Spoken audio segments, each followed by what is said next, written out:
Glória a Deus. Esse lugar é do Senhor. Irmãos, vamos sincronizar os nossos relógios aí, porque hoje tem ceia. Vocês orem para mim conseguir pregar rápido, né? Seus irmãos sabem que eu gosto de pregar, né? Apresentação das crianças, muito bem. É isso aí. Então tem bastante coisa ainda aí. Queridos, quem gostou do nosso congresso de revelação, cura e libertação, ministrado pelo pastor Geraldo Rodrigues? Muito bem. Foi tremendo, né, irmãos? Você vê o mover do Espírito Santo, a ação sobrenatural dos dons, né? Quantas revelações de Deus, no sentido de trazer, de mostrar situações que a gente precisava entender. Teve até irmãs aqui que descobriram que vão ficar grávidas, né? Então até isso foi trazido a revelação aí. Mas, irmãos, eu digo assim, aconteceu esse mover, foram 3 dias, cura, revelação, mover do Espírito Santo, manifestação sobrenatural de dons. Mas e agora? A gente tem que entender o seguinte: houve o efeito do congresso, pastor Geraldo, usado nos dons, mas e agora? Eu sempre penso no depois, né? Então, pastor Geraldo, eu conheço ele há mais de 16 anos, né? E ele deu o testemunho dele aqui, dizendo por tudo que ele já passou: bruxaria, satanismo, ocultismo, criminalidade. Então Deus tirou ele do pó, Deus tirou ele, vamos dizer assim, das situações mais terríveis onde o ser humano possa se encontrar. Então é claro que quando ele prega o Evangelho, por ele ter sido, vamos dizer assim, uma pessoa que fazia parte de um mundo de pessoas perdidas, marginalizadas na sociedade, ele procura sempre trazer aquela visão de um Evangelho acessível, o mais acessível possível, à pessoa mais perdida possível, né? E é claro, porque isso faz parte da experiência dele. Ele foi um ladrão, ele não tem vergonha de dizer isso, ele foi um ladrão, ele foi um bandido. Então é claro que quando ele olha para alguém que está nesse mundo, ele olha com amor, ele olha com compaixão, porque um dia ele esteve lá, né? Então a experiência dele influencia na sua maneira de trazer a mensagem, quer queira, quer não. Mas o pastor Goldilei já é mais doutrina, né? Então o pastor Geraldo, a preocupação dele é trazer as pessoas para Jesus. A minha é manter as pessoas com Jesus.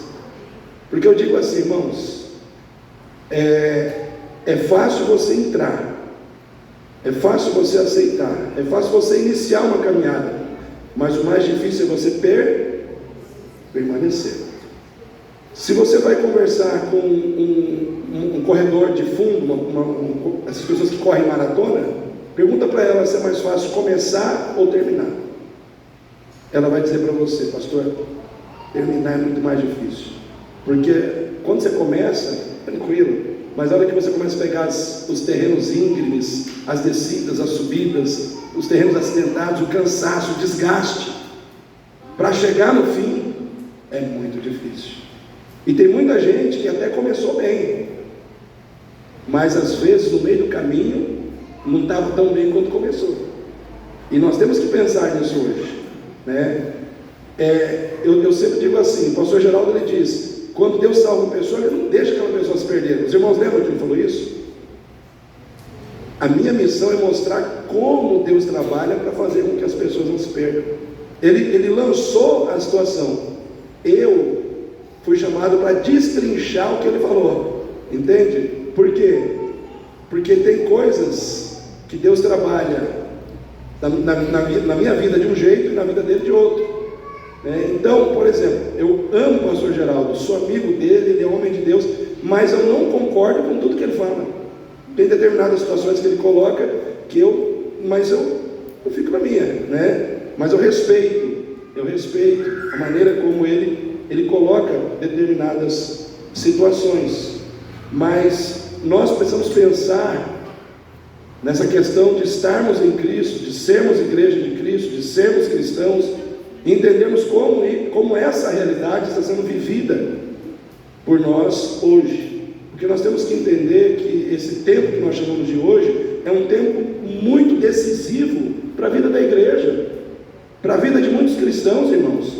Eu participei de uma reunião de pastores ontem, e para minha tristeza, eu fiquei sabendo nessa reunião de pastores, tem 20 igrejas batistas, eu não sei se em Campo Grande ou no estado, que estão sem pastor. Por quê? Muitos pastores saíram da frente da igreja por causa de depressão, porque não aguentaram o esgotamento espiritual. Outros saíram por outros motivos. Mas hoje nós vemos assim que estar servindo a Deus, seja na posição que for, seja na posição de líder ou na posição de liderado, é um grande desafio. E é um desafio que a gente só vai vencer na dependência de Deus. É só na dependência de Deus. E como Deus me deu uma palavra que é bastante conteúdo, então vou tentar agilizar o processo aqui para a gente mergulhar na palavra, e aquilo que Deus colocou no meu coração eu possa colocar no seu coração, eu possa compartilhar com você essa palavra, para que ela produza em você o mesmo efeito que ela já produziu em mim, de despertamento espiritual, né? Temos um momento, como a gente teve na semana passada com o pastor Geraldo, um momento de despertamento espiritual, mas nós temos que nos manter despertados. Amém, igreja? Nós temos que nos manter despertos, nós temos que nos manter. Aconteceu, mas e agora? Agora nós vamos nos manter na presença do Altíssimo. Deus revelou, Deus usou, Deus curou, Deus restaurou, mas agora eu preciso entender o direcionamento de Deus para a minha vida. E eu sempre digo assim, que um entendimento incompleto te levará a uma ação incompleta e te levará muitas vezes a um destino incompleto.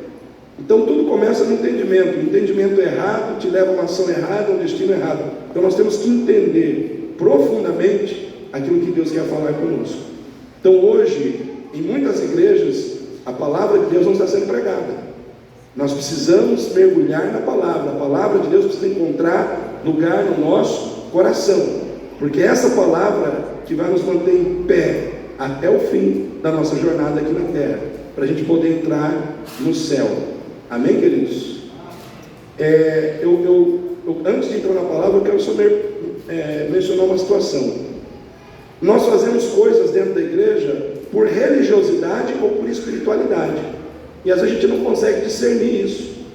Por exemplo, eu vou usar aqui um discurso religioso, depois vou usar um discurso espiritual. A pessoa chega: pastor, eu posso beber? Discurso religioso: não, você não pode beber, porque isso não é de Deus e não faz parte da doutrina da nossa igreja. Isso é um discurso religioso.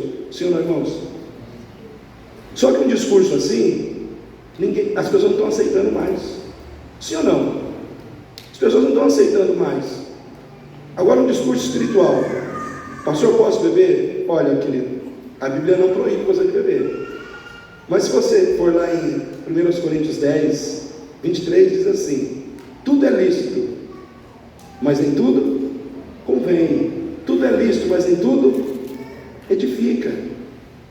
E lá no versículo 31 diz assim: portanto, quer comais, ou quer bebais, ou fazer qualquer outra coisa, fazer tudo para a glória de Deus, de modo que não deis escândalo, nem aos gregos, nem aos judeus, e nem à igreja de Deus.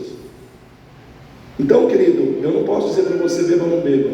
Eu posso dizer para você o seguinte: que o crescimento na vida cristã, ele é um processo gradual de santificação, onde a gente vai aprendendo a negar a si mesmo, por amor a Deus e por amor às pessoas. Às vezes eu tenho que deixar de fazer o que é errado e também o que é certo, ou que não é proibido, por uma questão de amor a Deus e por uma questão de amor às pessoas. Isso é um discurso espiritual. Os irmãos conseguiram entender? Por que eu falo isso? Posso falar aqui, Gabriel? Gabriel e a Jaque batizaram alguns dias atrás, e o Gabriel chegou para mim, falou: pastor, eu posso beber? Inclusive, Eliane e Elir, quando vocês forem servir a ceia, os primeiros a serem servidos hoje é o casal aqui, tá? Aí, primeira ceia deles. Então, primeiro eles. O Gabriel chegou para mim e perguntou: pastor, posso beber? Uma cervejinha, pastor? Não, né? Enfim. Aí eu falei exatamente isso para ele. Aí passou um dia, ele falou: pastor, eu não vou beber não. Foi isso, não? O negócio de beber eu perdi a vontade até, né? Porque, irmãos, porque não é o pastor Gondilei que tem que fazer ele parar de beber, é o Espírito Santo, é a nossa consciência, é a nossa responsabilidade para com o Senhor. Essa história de ficar dentro da igreja: pastor, eu posso tatuagem? Eu posso isso. Irmão, a gente tem que entender que a gente é servo, e servo serve. A gente não está na igreja para tirar proveito de Deus, a gente está na igreja para aprender a servir a Deus. E aprender a servir a Deus vai exigir de você aquilo que Jesus disse: aquele que quer vir após mim, negue-se a si mesmo, depois tome a cada dia a sua cruz, siga. Jesus, ele não disse assim: eu estou impondo para você me seguir. Não, ele disse: aquele que quiser. Se você quiser. Então, se você quiser, querido, tem condições. A salvação é pela graça. Deus está de braços abertos para receber todo mundo. Mas quando você entra nessa salvação, existe vamos dizer assim, um caminho estreito que a gente precisa trilhar. E esse caminho estreito, hoje ninguém está falando nele.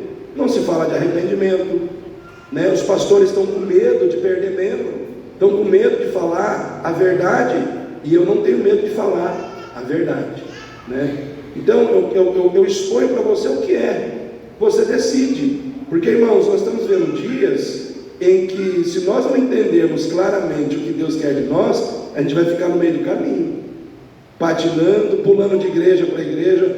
Aqui eu não gostei porque o pastor fala muito grosso, aqui o pastor fala muito fino, aqui tudo pode, aqui não pode nada. E aí você fica pulando que nem macaco, né? De galho em galho, e acha que o problema está no galho. O problema está em você. O problema não está no galho, o problema está em você. Você tem que resolver isso no seu coração. Amém? Vamos abrir nossas Bíblias lá em segunda carta de Paulo a Timóteo, capítulo 4.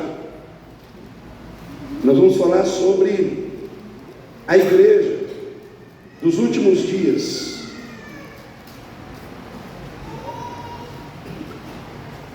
E aqui vai uma palavra de alerta para a igreja dos últimos tempos. Eu creio que essa igreja dos últimos tempos é essa igreja aqui, ou todas as igrejas que fazem parte desse tempo, independente de ser batista, Assembleia de Deus, Sara Nossa Terra, ou qualquer outra denominação evangélica, né? Nós somos a igreja dos últimos tempos. 2 Timóteo capítulo 4, versículo 1 em diante. Quem achou diz amém. Amém.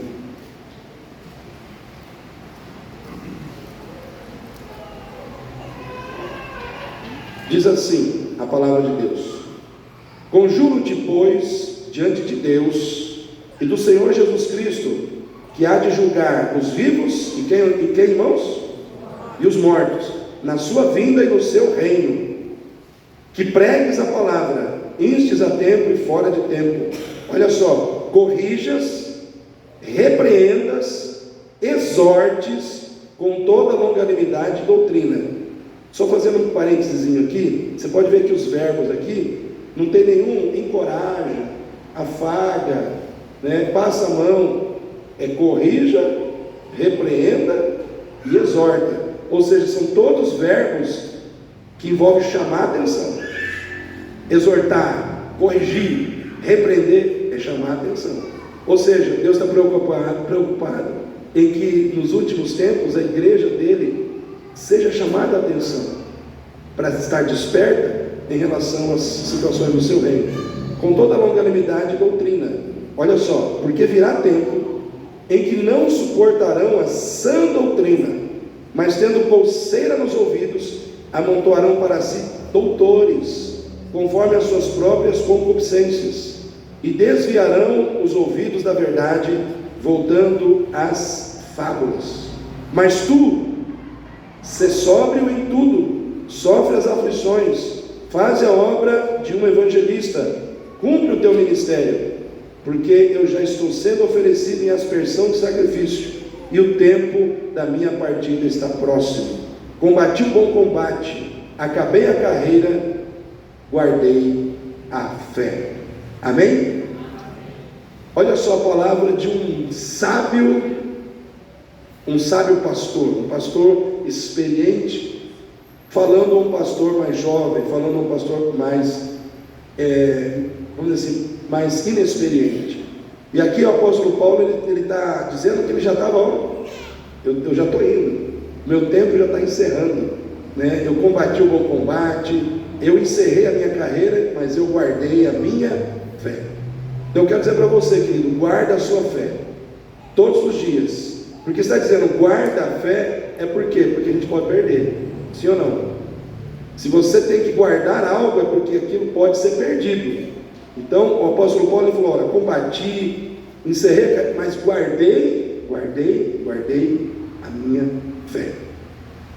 E aqui nesse texto nós temos aqui uma descrição para mim, de que, no meu entendimento, existe uma igreja, nos últimos tempos, que vai se corromper, uma igreja que se corrompe, uma igreja que vai se afastar dos caminhos de Deus, uma igreja que vai ser marcada pelo distanciamento, pelo afastamento de Deus, uma igreja que precisa ser exortada, corrigida, repreendida constantemente. Por quê? Porque constantemente as pessoas estão saindo dos caminhos do Senhor. Por que a igreja precisa ser exortada, corrigida e repreendida? Porque muito facilmente ela está saindo dos trilhos, saindo do caminho, se afastando da direção certa. E muitas vezes, talvez, isso é um retrato da vida de alguém que está aqui, da nossa vida, porque é muito fácil a gente se perder hoje, né, irmãos? Basta você entrar no YouTube e começar a ver uma pregação aí de um pregador errado, para já começar a questionar a Bíblia, questionar Deus, questionar a sua própria conversão. É fácil demais você se perder, porque hoje é muita informação.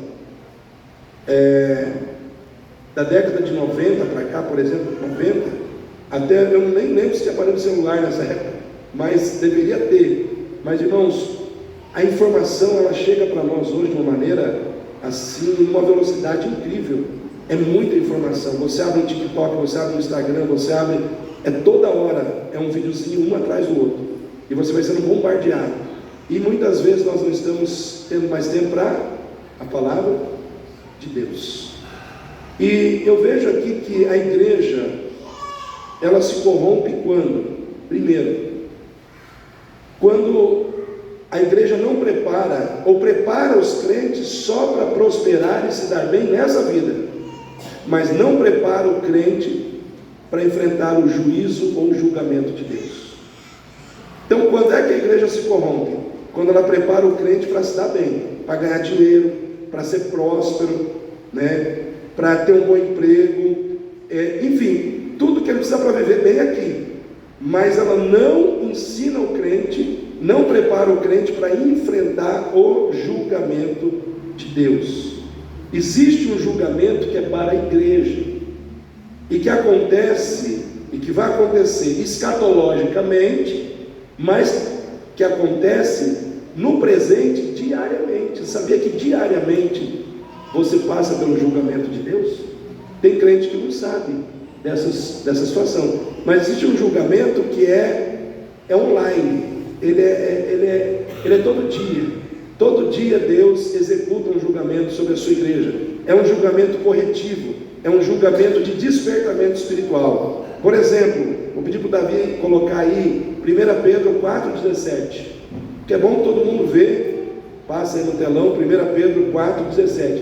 Davi fica antenado, porque tem vários versículos aí, porque já é tempo, não haverá tempo, não será tempo, já é tempo que comece o julgamento Por onde, irmãos? Pela casa de Deus. E se primeiro começa por nós, qual será o fim daqueles que são desobedientes ao Evangelho? Porque já é tempo que comece o julgamento pela casa de Deus. Irmãos, hoje eu vejo assim que muitas pessoas vêm para a igreja para aprender a se dar bem na vida. Eu lembro do pastor Flávio, ele é pastor da primeira igreja batista de Dourados, mas ele foi pastor de uma igreja grande, eu não lembro se foi em Goiás ou em Minas, e lá tem muitos empresários, lá o comércio é pujante, né? A economia desses estados é muito mais forte do que a nossa aqui, em Mato Grosso do Sul.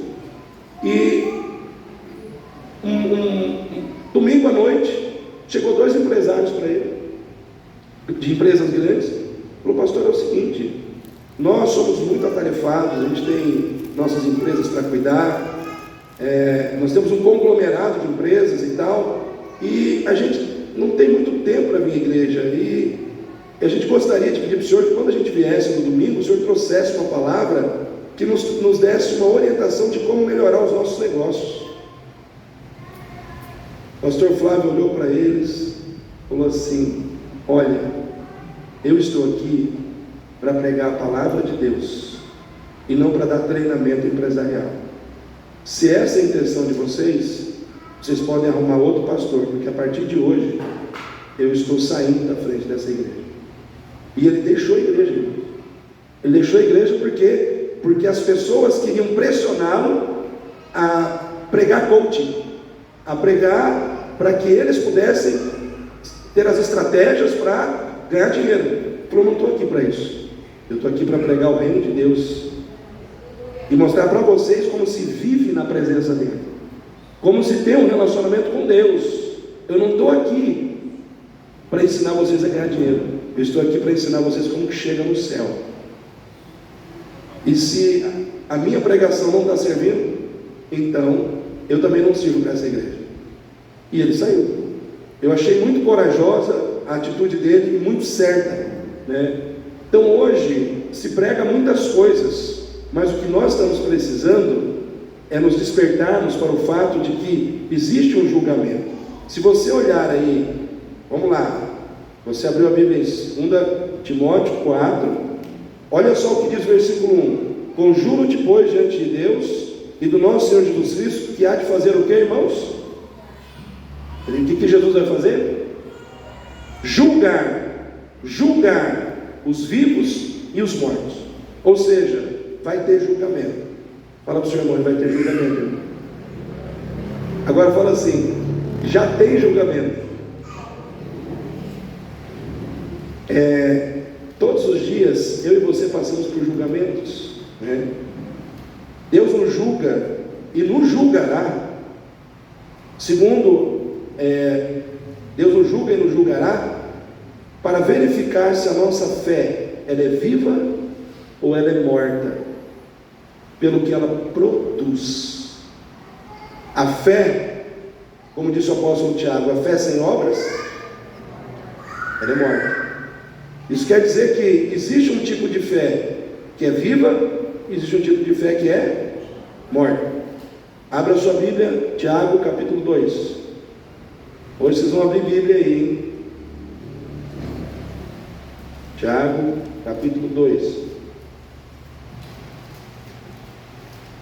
versículo 14.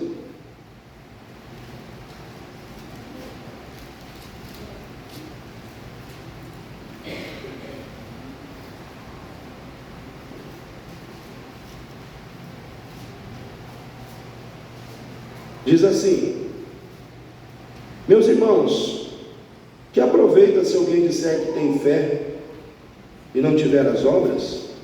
Porventura a fé pode salvá-lo?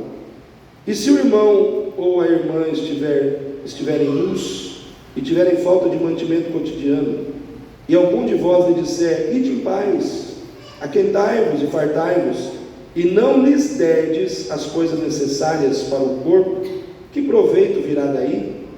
Assim também a fé, se não tiver obras, é morta em si mesma. Ok? Agora abra a sua Bíblia em Mateus 25, 31.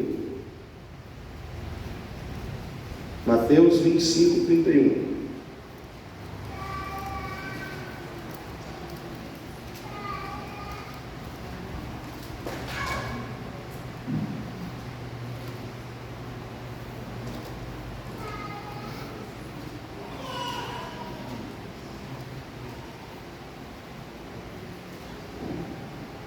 Mateus 25, 31. Na minha versão tem até um tema: julgamento das nações. Alguém tem esse tema aí? Julgamento? O juízo final. Mas tudo é julgamento, né? É julgamento das nações, é juízo final, é julgamento, igreja, né? Então vamos lá. Olha só, e quando o Filho do Homem vier em sua glória, olha só, e todos os santos anjos com ele, então se assentará no trono da sua glória, e todas as nações serão reunidas diante dele, e apartará uns dos outros, como o pastor aparta dos bodes as ovelhas, e porá as ovelhas à sua direita, mas os bodes à esquerda.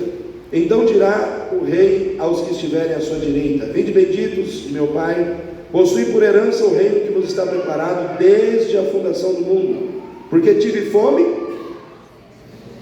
e me deste de comer, tive sede e deste-me de, era estrangeiro e hospedaste-me, estava nu e vestiste-me, adoeci e visitaste-me, estive na prisão e foste ver-me. Então os justos lhes responderão: Senhor, quando te vimos com fome, te demos de comer, ou com sede, te demos de beber? E quando te vimos estrangeiro, te hospedamos, ou nu, e te vestimos? E quando te vimos enfermo, ou na prisão, e fomos ver-te? Respondendo o rei, lhes dirá: em verdade vos digo, que quando fizestes a um destes meus pequeninos irmãos, a mim o fizeste. Amém, igreja? O que eu entendo? A gente leu lá Tiago e agora leu aqui. E lá Tiago fala: que adianta você dizer que tem fé, mas às vezes você vê o cara necessitado, a pessoa passando necessidade, você despede, manda embora e não faz nada.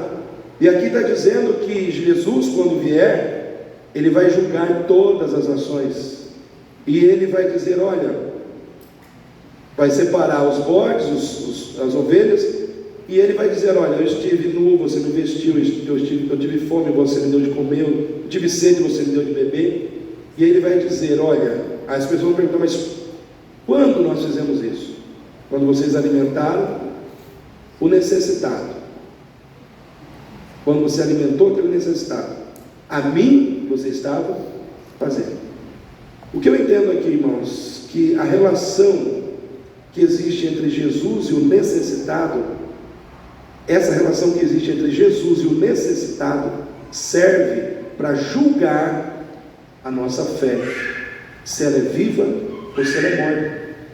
Porque muitas vezes nós estamos vivendo um cristianismo de palavras, mas não de obras, não de ações concretas, né? E a palavra de Deus diz que o amor de Cristo, ele não é um amor de palavras, ele é um amor prático, ele é um amor de ação.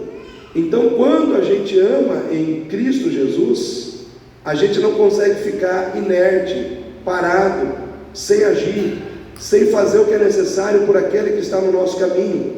Então, quando você tem a oportunidade de ajudar e não ajuda, quando você tem a oportunidade de levantar quem está caído e não levanta, a exemplo do bom samaritano, os irmãos lembram do bom samaritano? Que Jesus usa o exemplo do bom samaritano para falar de amor ao próximo. Aí você tem a oportunidade, mas você passa de largo, você desvia, você vai embora.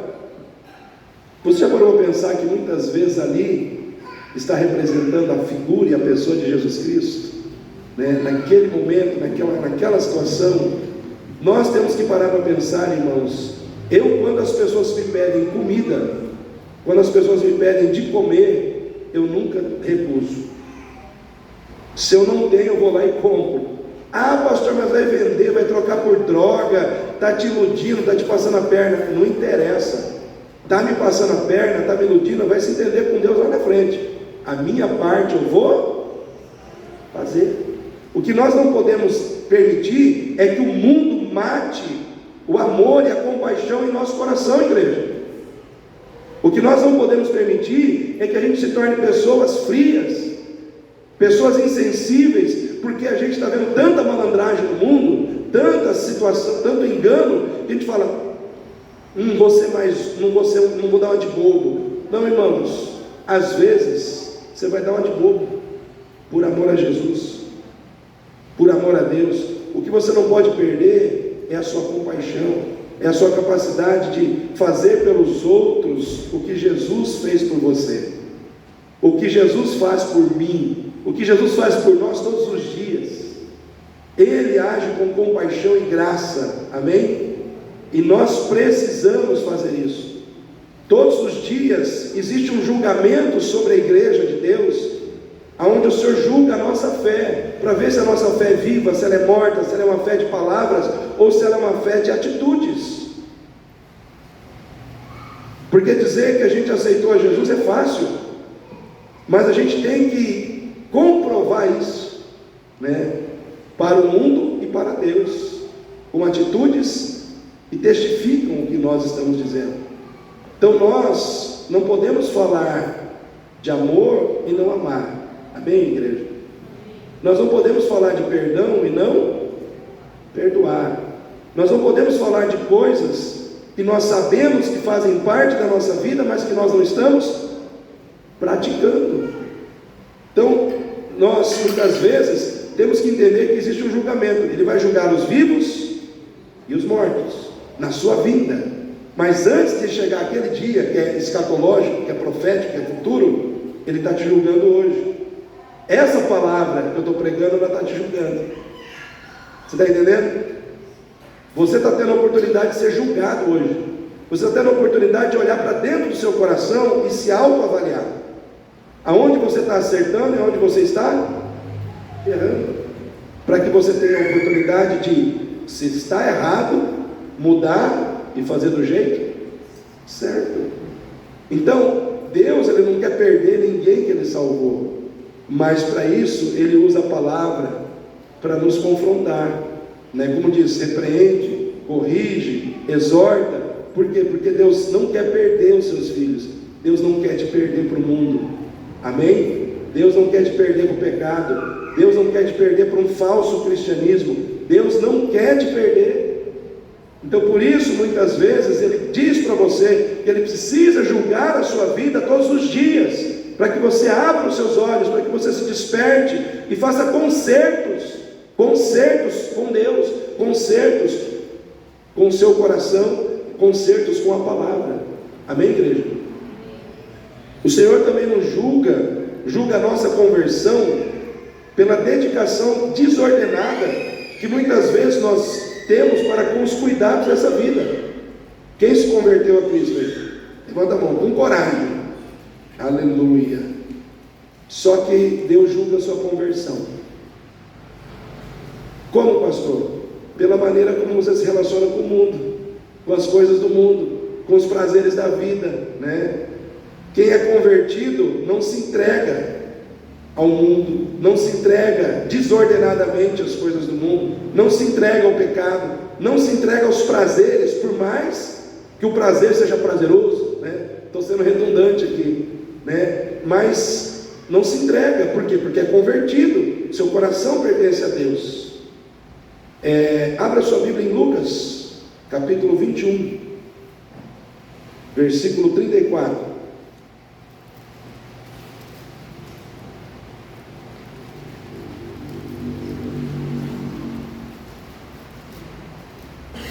Lucas 21.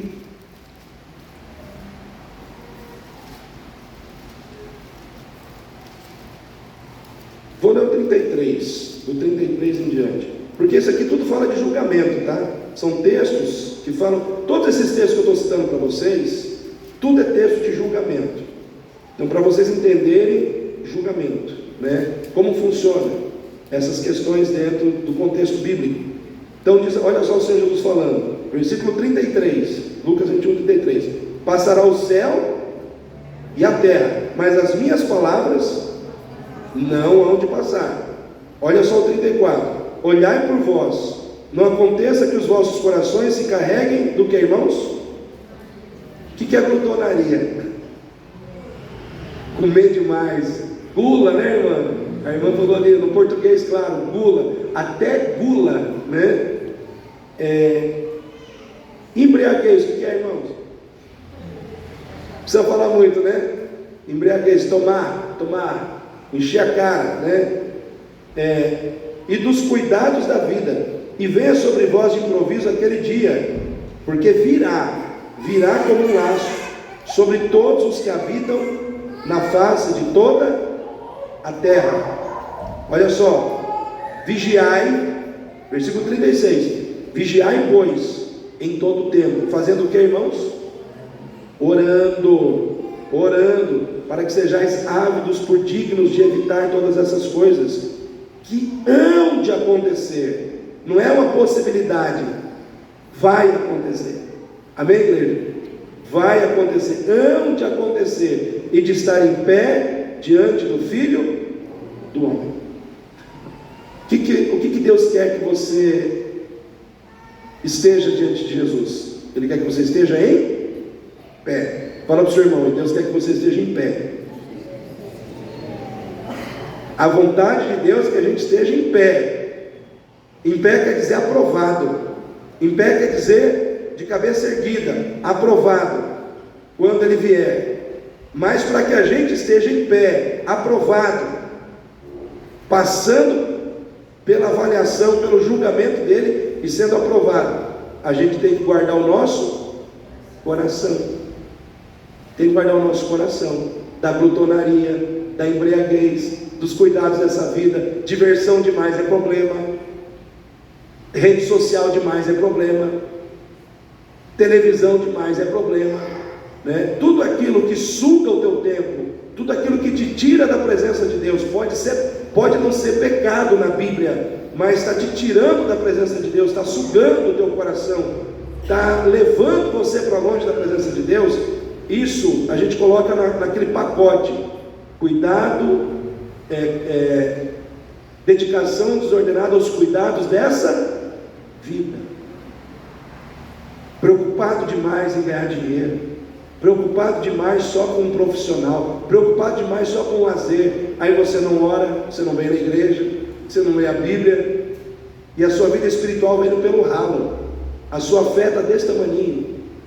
Você não tem fé para buscar Deus. Chega os problemas, você desespera, descabela. Por quê? Porque você está distante do Rei, você está distante do Senhor, mas você está perto do mundo, você está perto das coisas do mundo, e isso está sugando a sua vida espiritual. Essa semana eu fui trocar uma camisa que eu ganhei da igreja. Me deram uma camisa, ela ficou um pouco grande, né? Aí eu fui lá na loja trocar a camisa, lá no Shopping Norte Sul lá. E aí o rapaz que me atendeu perguntou, inclusive, mas eu troquei a camisa por esse blazer, tá? Então, esse blazer aqui que a igreja me deu, tá? Então esse blazer aqui, a camisa virou blazer. Aí eu cheguei lá, ele falou, mas o que o senhor quer? Eu falei, tem um blazer aí e tal, porque eu tô gordinho, os meus blazers não servem mais, eu estou precisando disso aí, sou pastor. Aí ele falou assim, o senhor é pastor? Eu falei, sou. De que igreja? Batista. Nossa, eu sou batista. Eu falei, mas você tá... Não, pastor, eu fui líder de jovens, você acredita, na igreja Moriá, Batista Moriá. Fui líder de jovens lá, fizemos um trabalho maravilhoso e tal. Ok, mas você está lá? Não, pastor, eu estou fora da igreja. Mas por que você está fora da igreja? Comecei a trabalhar com shopping, aí trabalho, dedicação ao trabalho. Ou seja, irmãos, ele se afastou de Deus por causa do trabalho. Simplesmente ele foi se dedicando ao trabalho. No shopping não tem folga, é segunda, é domingo, e tal. Aí não tem mais tempo para Deus, tem mais tempo para a igreja. Aí ele pediu o endereço da igreja. Aí ele falou, pastor, onde é que é o endereço da sua igreja? Eu dei para ele, né? Falei, cara, mas vai lá, hein? Vai lá. Mas, para você ver, o que tirou ele da presença de Deus não foi a pornografia, não foi a droga, não foi a bebida, foi o trabalho. Uma coisa aparentemente boa, mas que se tornou um problema na vida dele, porque tirou ele da presença de Deus. Cuidado, homens que trabalham demais e não tem tempo para Deus, não tem tempo para a sua família, não tem tempo para a sua esposa, né? Cuidado, homens. Eu estou falando isso porque Deus me incomoda a dizer isso, né? Cuidado com a questão de trabalhar demais, né? A gente tem que entender que Deus, até Deus, Ele criou o mundo em quantos dias, irmãos? E no sétimo, o que Ele fez? Ele descansou, mesmo não precisando descansar, para colocar em nós o entendimento de que nós precisamos parar. Às vezes nós precisamos ser freados no nosso ímpeto de não querer parar, simples assim, né? Então isso é cuidado de Deus com a sua vida. Então Deus julga a nossa fé para ver se ela é viva, se ela é morta, amém, irmãos? Deus julga a nossa conversão pela maneira como nós nos dedicamos às coisas do mundo. Então, se nós somos de Deus, nós temos que ter equilíbrio. Eu não posso me dedicar só àquilo que é material. A Bíblia diz: buscai primeiro o reino de Deus e a sua justiça, e as demais coisas que vão acontecer, elas nos serão acrescentadas. Mas a sua missão de vida em Cristo é buscar primeiro o reino de Deus, é se dedicar primeiro ao reino de Deus, é colocar o reino de Deus como prioridade na sua vida. Terceiro, irmãos, Deus julga a nossa aprovação pelo nosso caráter e não pelos dons espirituais que nós temos. Se você abrir sua Bíblia lá em Mateus capítulo 7, abre lá, Mateus 7, versículo 20.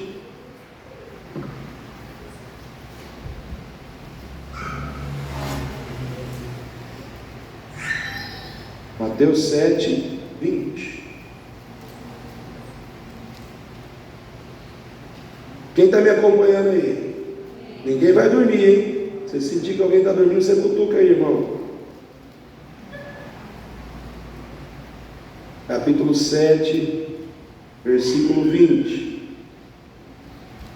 Olha só: portanto, pelos frutos os conhecereis. Nem todo que me diz Senhor, Senhor, entrará no reino dos céus, mas aquele que faz a vontade de meu Pai que está nos céus. Muitos me dirão naquele dia: Senhor, Senhor, não profetizamos nós em teu nome? Em teu nome não expulsamos demônios? Em teu nome não fizemos muitas maravilhas? Então lhes direi abertamente: nunca vos conheci. Apartai-vos de mim, vós que praticais a iniquidade. Então aqui nós temos pessoas que acreditavam que estavam salvas. Por quê? Porque em função dos dons, da capacidade espiritual que receberam, fizeram muitas coisas em nome de Jesus. Expulsaram demônios. Expulsar demônio é de Deus, irmãos? Fazer maravilhas é de Deus, irmãos? Tudo isso é maravilhoso.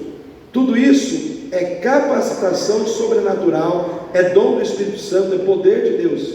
Mas nada adianta você ter isso se você continuar praticando iniquidade.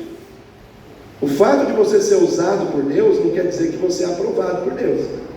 Presta atenção nisso. O fulano é usado, hein, pastor? Nossa, ele fala em línguas. Ele revela. Pastor, ele expulsa demônio. Legal, muito bem. Mas isso dá o direito dele trair a esposa? Sim ou não, igreja? Não. Então, quando eu tenho todo esse lado aqui, baseado no poder, na capacitação sobrenatural de Deus, é maravilha. Mas eu tenho que ter esse outro lado aqui, que é o caráter. Eu tenho que ser santo, eu tenho que ser justo, eu tenho que ser correto, eu tenho que fechar o passado que eu deixei para trás, que só a minha conversão em Cristo às vezes não resolve. Você sabia que às vezes você tem que fechar coisas do seu passado, que apesar de você ter se convertido, você não resolveu e precisa resolver?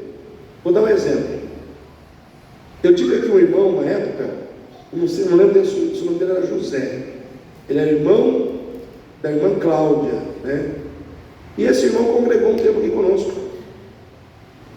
chegou um belo dia que ele chegou para mim e falou: pastor, é o seguinte, eu me converti já faz tempo, glória a Deus, eu estou na presença de Deus, mas eu tenho que contar uma coisa para o senhor. Lá atrás, antes de eu me converter, eu tive uma desavença lá no Paraná e eu matei uma pessoa. E hoje eu sou um foragido da justiça. Eu estou fugindo da polícia, eu estou fugindo faz tempo. O que o senhor me aconselha a fazer? Olha só as coisas que caem no colo dos pastores, irmãos. Ele chegou, falou que matou uma pessoa lá no passado, e agora ele queria que eu dissesse para ele o que ele deveria fazer. Eu falei: irmão, o irmão se converteu, o irmão está em Cristo. E eu vou dizer uma coisa que o irmão não vai gostar de ouvir, mas se ele me perguntou, eu tenho que falar. O irmão tem que ir à delegacia, contar a história e assumir, e fechar o seu passado. Porque o irmão já percebeu que esse passado te acompanha, você não está feliz por causa disso. Você está com uma situação aberta na sua vida, e isso está te prejudicando, você está aqui, você está orando, mas você está com medo da justiça, você está com uma situação pendente, que você não sabe se você está trabalhando lá no seu emprego, de repente chega a polícia lá e te prende. Ele falou: é isso mesmo, pastor, eu tenho medo, eu estou lá dirigindo meu caminhão. Ele estava dirigindo o caminhão, entregando material de construção num depósito. Ele falou: pastor, às vezes eu chego lá no caminhão, saio do caminhão e eu fico assim, eu vou na rua cuidando, porque com medo de alguém me parar e eu ser preso. Eu falei: então, essa angústia está matando você por dentro. Você fez, agora você tem que encarar as consequências. E ele fez, irmãos, ele foi e ele se entregou. Olha como Deus é tremendo. Ele foi preso, mas acho que ele ficou cerca de dois anos por bom comportamento, coisa parecida. Logo em seguida ele foi liberado, cumpriu, resolveu o seu problema, está livre, está trabalhando, está em paz. Ele fechou o seu passado. O pastor Lucinho contou uma história muito parecida, e ele estava pregando, e aí um camarada estava na câmera filmando os cultos, ficava assim: preciso falar com o senhor. E ele pregando, aí terminou o culto, ele falou: pastor, é o seguinte, o senhor viu que eu estou aqui na igreja trabalhando, estou aqui, faço parte do sistema de câmera, de filmagem dos cultos, e hoje eu sou uma pessoa cheia do Espírito Santo. Através da minha vida, minha mãe se converteu, minha irmã se converteu, minha família se converteu. Mas pastor, é o seguinte, a mesma situação, tinha matado uma pessoa. Mas ele falou assim: antes do senhor falar para mim, eu quero dizer para o senhor que eu sou cheio do Espírito Santo. Aí o pastor olhou para ele e falou assim: então faz o seguinte, você vai procurar uma delegacia que é cheia do Espírito Santo. Aí você vai lá nessa delegacia que é cheia do Espírito Santo, você vai falar com o delegado que é cheio do Espírito Santo, e você vai, cheio do Espírito Santo, confessar para ele o que você fez. E ele fez isso. Pegou 3 anos de reclusão, só que em função, não sei o que aconteceu lá, esses 3 anos foi convertido em ação social, para ele entregar cestas, fazer serviço comunitário, enfim, fechou o seu passado. E muitas vezes é assim, nós temos que ter coragem de fazer o que é difícil, por amor a Deus, por acreditar que vale a pena servir a Deus. Então nós não podemos ficar fugindo do propósito de fazer o que é certo, amém, irmãos? Fazer o que é certo, é que nem dono de motel que se converte. Pastor, eu não me converti, mas eu só tenho isso aí só para sobreviver. Como é que faz? Irmão, já passou cada situação, já tive cada situação. Tem jeito, vai ter que fazer outra coisa. Eu lembro de um camarada que tinha um bar e vendia muita bebida alcoólica. Ele se converteu. O que ele fez? Ele teve peito, tirou, falou: não se vende mais bebida alcoólica. Aqui é só lanche, refrigerante e suco. E aí ele falou assim: pastor, eu pensei que eu ia quebrar. Só que, pelo contrário, cresceu, expandiu, o lugar ficou limpo, porque todos aqueles que vinham beber saíram e começaram a ver as famílias. Ele falou: pastor, se eu soubesse que ia ser assim, eu tinha feito isso antes. Então a gente não erra por fazer o que é certo diante de Deus. Amém, igreja? Deus nos julga todos os dias diante de situações que são difíceis, mas que a gente tem que fazer por uma questão de caráter. Amém, irmãos? Caráter. O que vai pesar no seu julgamento no último dia não é quantos demônios você expulsou, não é se você cantou bonito aqui, mas Deus, eu cantei, Senhor, eu preguei bonito lá. Deus não quer saber se você pregou bonito, Deus não quer saber se você cantou bonito, se você tocou bonito, se você expulsou demônios. Ele quer saber se você deixou a iniquidade e está fazendo o que é certo, está vivendo em santidade. Amém, igreja? Isso vai pesar. Então Deus nos julga. Esse texto aqui é um julgamento para mim e para você hoje. Nós temos que entender que existem coisas que para Deus são mais importantes que outras, né? Para Deus, caráter vem antes de dons, de serviço até mesmo na obra. Ah, mas eu servi. Sirva, mas faça o que é certo, né? Se aparte do pecado, né? Viva para a glória de Deus. Melhor do que você fazer coisas para Deus é você viver para a glória de Deus.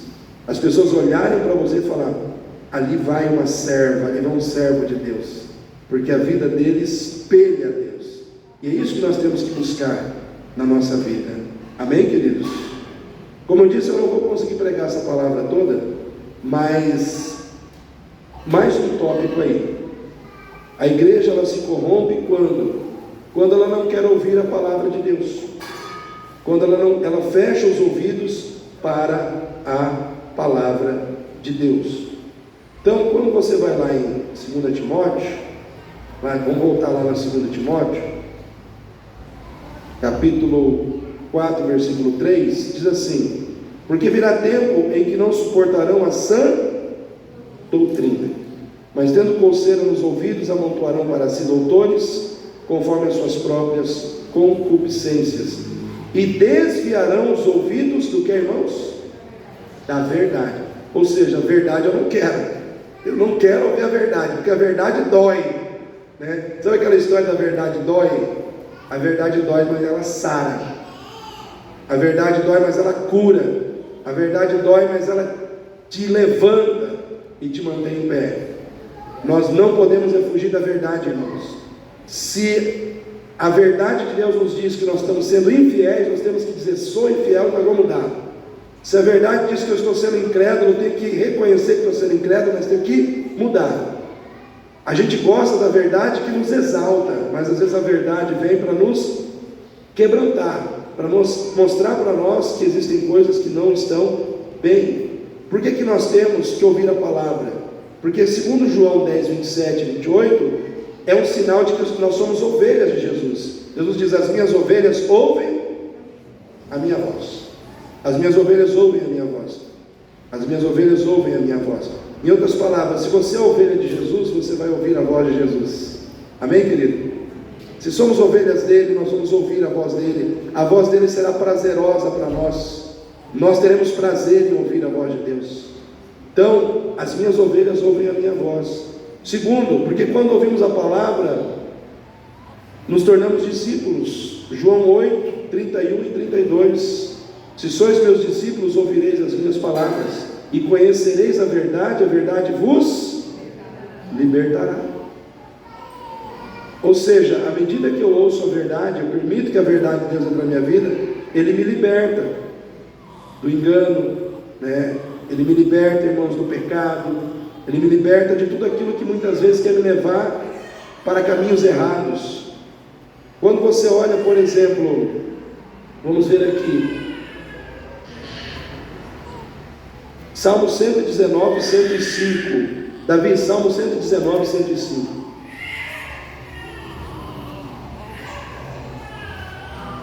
Lâmpada para os meus pés é a tua palavra e luz para o meu caminho. Nesse texto aqui quer dizer que a palavra, ela é guia para a sua caminhada. Por que a palavra de Deus ela é comparada à luz? Porque a palavra de Deus, ela esclarece as coisas, ela tira você das trevas, ela traz entendimento.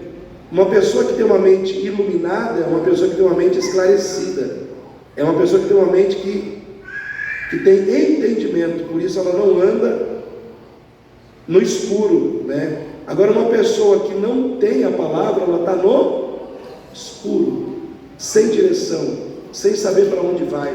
Então é isso que a palavra de Deus faz na nossa vida, ela dá o norte, ela abre o nosso entendimento, ela abre a nossa visão, ela abre a nossa compreensão, por isso ela é luz para o nosso caminho, ela é lâmpada para os nossos pés.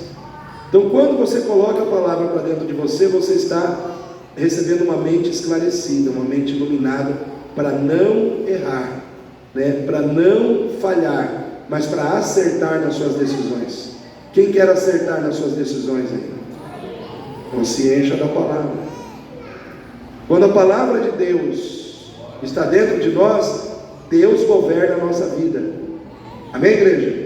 Quando a palavra de Deus está dentro de nós, é Deus governando o nosso coração, é Deus governando a nossa vida. Como disse o salmista no Salmo 119:11: escondi a tua palavra no meu coração para não pecar contra ti. Em outras palavras, Senhor, a tua palavra dentro de mim me impede de pecar, me impede de errar, me faz acertar ao invés de errar. Escondi a tua palavra no meu coração. Mas quando a palavra de Deus não está dentro de nós, quem governa a nossa vida é o pecado. Quando nós rejeitamos a palavra, é o pecado que começa a agir, é o pecado que começa a governar, é o pecado que começa a dar as diretrizes da nossa vida, nos levando para situações de dor, de sofrimento, de fracasso. E eu quero perguntar aqui, quem quer situação de dor, de sofrimento, de fracasso na sua vida aí? Quem não quer isso, não levanta a mão. Ninguém, né, irmãos? Agora presta atenção, Caim e Abel. Caim, ele matou seu irmão, sim ou não? Só que antes dele matar o seu irmão, Deus se apresentou a ele, Deus falou com ele. Ele ouviu a voz de Deus, irmãos? Entrou por aqui, saiu por aqui.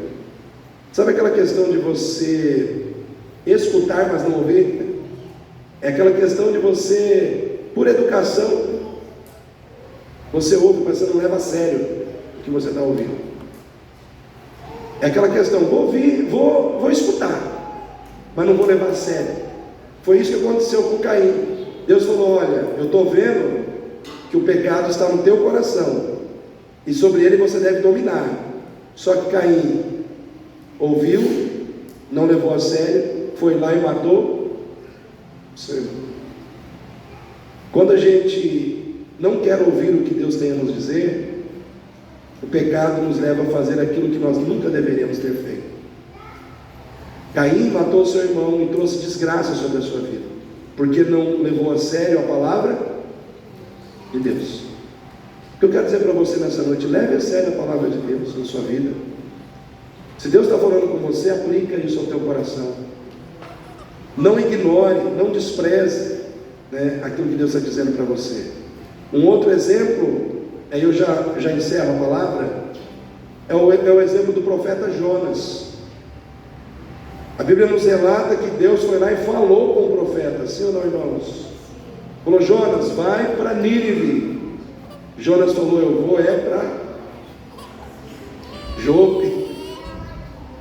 Deus falou para ele para uma direção, ele foi para outra. Ele foi para Jope, entrou no navio querendo ir para Tarsis. O que aconteceu com o navio, irmãos?